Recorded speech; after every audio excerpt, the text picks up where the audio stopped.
Welcome to my channel. आज मैं आपको जो हमारा साइंस चैप्टर है उसका chapter number 1 laws of motion कराने वाली हूँ। तो let's get started. Laws of motion ये चैप्टर का नाम है। वो समझने के पहले आपको motion, what is a motion, emotion क्या है, आपको समझना काफ़ी ज़्यादा इंपॉर्टेंट है। तो मैं आपको बता देती हूँ मोशन क्या होता है। When an object change its position with respect to time, means एक आधा जो ऑब्जेक्ट है वो उसकी position with respect to time change कर रहा है तो उसे हम मोशन कहते हैं। आप एग्जाम्पल के तौर से एक बॉल ले लीजिए। बॉल है, जब आपने उस बॉल को फोर्स लगाया तो वो हल रहा है, तो वो क्या हो गया, बॉल मोशन में आ गया।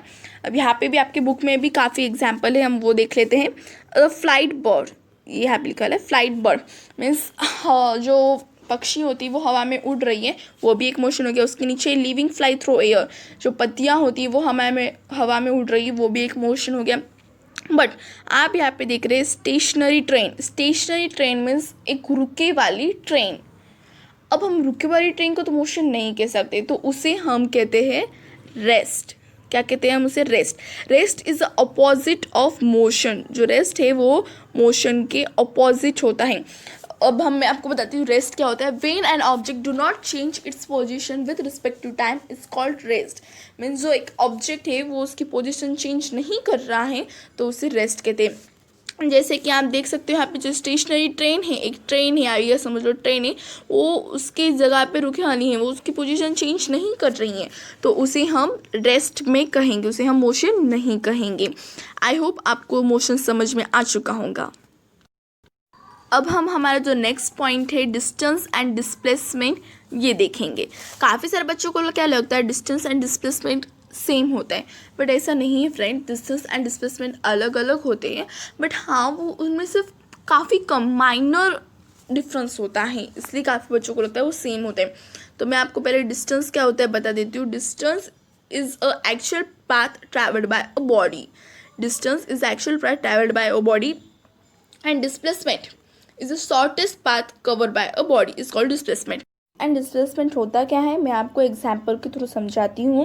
फॉर एग्जाम्पल शीतल एंड प्रशांत का हाउस आपको दिख रहा होगा और संगीता का भी हाउस दिख रहा होगा। इन दोनों का डिफरेंस है, लेंथ का जो डिफरेंट है वो 500 मीटर है, और फिर संगीता के हाउस जो स्कूल है जो 200 मीटर पे है। तो पहले क्या किया, शीतल और प्रशांत संगीता के घर पे गए, फिर उसके घर पे जाने के बाद वो स्कूल गए। मीन्स क्या हुआ, शीतल और प्रशांत पहले है ना 500 मीटर उन्होंने डिस्टेंस कवर किया, और फिर उसके बाद में संगीता के हाउस से वो स्कूल गए, फिर उन्होंने 1200 मीटर डिस्टेंस कवर किया। तो उन्होंने टोटल डिस्टेंस जो कवर किया है वो 1700 मीटर हो गया। अब इतना बड़ा डिस्टेंस कवर करने के बजाय वो एक आधा शॉर्टकट रास्ते से भी तो जा सकते थे ना। शॉर्टकट रास्ता ऐसा नहीं कि बीच में नदी वगैरह आई, वो अलग बात है। अब शॉर्टकट डिस्टेंस में शीतल और प्रशांत डायरेक्टली स्कूल जाए तो उनका जो लेंथ है वो 1300 मीटर, तो वो शॉर्टकट भी जा सकते हैं। आपको बस इतना याद रखना है डिस्टेंस और डिस्प्लेसमेंट में जो छोटा पाथ होता है, shortest path covered by a body, उसे हम डिस्प्लेसमेंट कहते हैं। और एक्चुअल पाथ पहले इधर गया फिर इधर गया, उसे हम डिस्टेंस कहते हैं। अब डिस्टेंस एंड डिस्प्लेसमेंट की मैं आपको डेफिनेशन एक बार बता देती हूँ। मैं आपको बताया वाला है distance is the length of the actual path traveled by a body of an object motion while going from one point to another point। यहाँ पे आपको थोड़ा सा साइंटिफिकली बताया वाला है, इसलिए मैंने आपको सिंपल भाषा में बोला था distance is the actual path travelled by a body.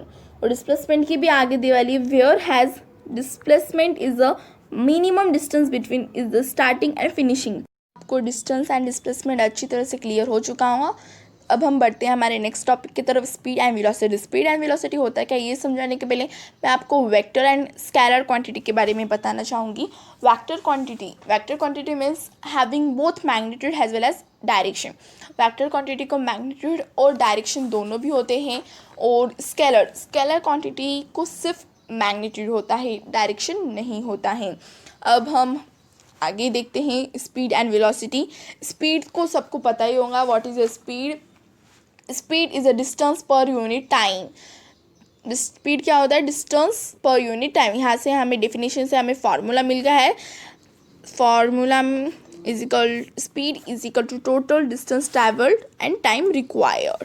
अब हम वेलोसिटी देखते हैं. What is the velocity? Velocity is displacement per unit time. Velocity means क्या होगा?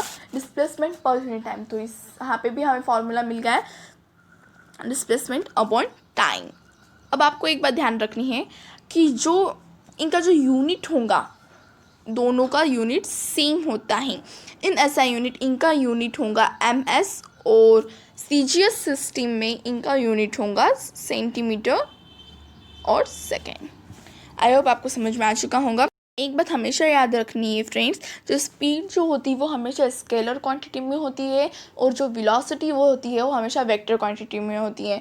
क्योंकि वेलोसिटी का फॉर्मूला क्या है? Displacement upon time. जो डिस्प्लेसमेंट है, जो डिस्प्लेसमेंट को मैग्नीट्यूड भी होता है और डायरेक्शन भी होता है, इसलिए डिस्प्लेसमेंट वेक्टर क्वांटिटी है. इसलिए जो वेलोसिटी है हमारी वो भी वेक्टर क्वांटिटी है. स्पीड का भी ऐसा ही, जो डिस्टेंस है वो स्केलर क्वांटिटी है, इसलिए हमारी जो स्पीड है वो भी स्केलर क्वांटिटी में ही आएंगी. वेलोसिटी काफ़ी अच्छी तरह से समझने के लिए मैं एक एग्जाम्पल लेती हूँ. In the first example on page number 1, the straight line distance between the houses of Sheetal and Sangeeta is 500 metre and that between Sangeeta's house and school is 1200 metre. Also the straight line is between distance between Sheetal's house and school is 1300 meter. Suppose Sheetal takes 5 minutes to reach Sangeeta's house and then 24 minutes to reach school from there Tina. Then तो हमें यहाँ पे क्या बताया हुआ है, जो हमें पेज नंबर 1 जो हमने स्टार्टिंग में जो देखी थी डायग्राम, उस हिसाब से ये है. शीतल और संगीता के घर में जो डिफरेंस था वो कितना था? 500 मीटर था. और फिर संगीता के घर से स्कूल का डिस्टेंस था 1200 मीटर. और जो शीतल के घर से जो शॉर्टकट रास्ता था, मीन्स डिस्प्लेसमेंट जो था वो था 1300 मीटर. तो हमें यहाँ पे बताया हुआ है शीतल को संगीता के घर पे जाने के लिए 500 मीटर टाइम लगा. ओके. और संगीता के घर से स्कूल जाने के लिए 24 मिनट्स लगे. आपको ये साथ समझ में आ चुका होगा. तो अब हम देखते हैं यहाँ पे पूछा क्या है हमें. शीतल स्पीड अलॉन्ग पाथ ए. जो हमें शीतल की स्पीड पूछी है अलॉन्ग पाथ ए, मीन्स अलॉन्ग पाथ ए तो क्या हो गया? 500 मीटर. आप जो आपकी जो डायग्राम है पेज नंबर 1 आप वो खोल के देख लीजिए, वहाँ पे आपको समझ में आ जाएगा. Path 1 is equal to 500 metre. तो हमें ऊपर दिए वाला है कि 500 मीटर उसको कवर करने में उसे 5 मिनट्स लगे थे. तो अब हमें स्पीड पूछा है, तो हमें स्पीड का फॉर्मूला पता है, डिस्टेंस अपॉन टाइम. तो हमें यहाँ पे डिस्टेंस हमें 500 मीटर लिखना था, हमने लिख दिया. और नीचे मिनट्स जितना टाइम लगा वो हमने लिख दिया. तो हमारा जो आंसर जो आ गया है 100 मीटर मिनट. अब जो हमारा नेक्स्ट क्वेश्चन वो है शीतल स्पीड अलॉन्ग पाथ बी. जो उसकी पाथ बी थी, जो उसने पाथ बी में कितना डिस्टेंस कवर किया? 1200 मीटर. और कितना टाइम लगा? 24 मीटर. हमें सब ऊपर दिए वाला है. आपको समझ में नहीं आ रहा तो आप एक दो बार पैसेज बात लीजिए, आपको अच्छी तरह से समझ में आ जाएगा. तो हमें डिस्टेंस पता था, हमने डिस्टेंस लिख दिया. फिर हमें टाइम भी पता था, हमने टाइम लिख दिया. तो हमारा जो आंसर आ गया है 50 मीटर मिनट. ओके. अब दूसरा क्वेश्चन है average speed. Sheetal's average speed हमें पूछी गई है. अब टोटल डिस्टेंस और टोटल टाइम. एवरेज स्पीड का फॉर्मूला क्या है? Total distance upon total time.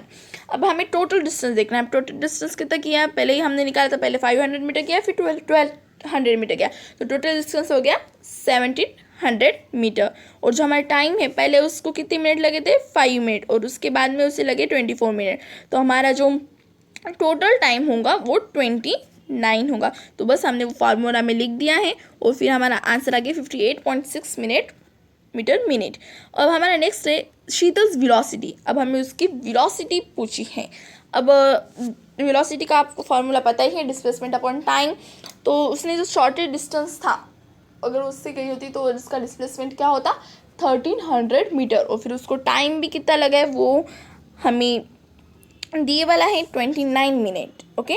तो फिर हमें बस निकालना है उसका 44.83 मिनट हमें इसकी वेलोसिटी आ चुकी होंगी.